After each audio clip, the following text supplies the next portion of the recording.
Cikgu, ini misal galak punya mana dia jumpa? Kat tadi ramai masuk ke ni.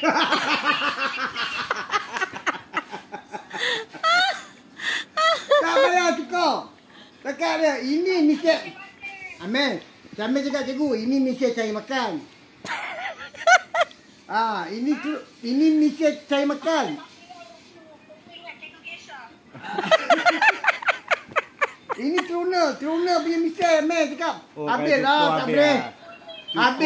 Habislah tuna saya cikgu. Kalau saya cukup habislah tuna saya cikgu cakap. Inilah pun modelnya. Apalah cikgu tu bodoh. Dulu kita sekolah tak pernah cikgu suruh cukup misal. Walaupun pasal ni misal halus je tak cukup. Tak pernah buat dia orang cikgu suruh cukup misal. Tak tahulah mai abang nak cakap apa. Ini cikgu cak apa dia? Kalau Amel cukur, hari-hari nanti Amel kena cukur misal macam abang. Besok lagi lebat Amel.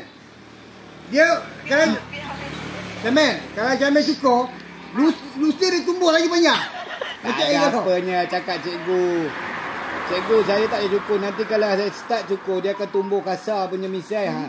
2 hari sekali, hari-hari nak kena cukur. Lama-lama pakai pisau dapur. Ingat cikgu nak beli ke benda tu.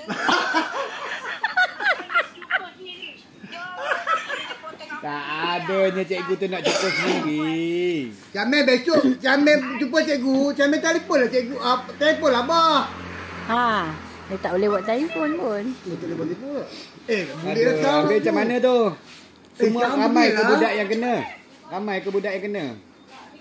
Besok spot check. Kalau ada desain dengan rambut. Ada misal ke rambut? Tak big desain dengan janggut. Amel mana ada janggut? Misal ni bukan saya minta cikgu. Dia tumbuh sendiri cakap.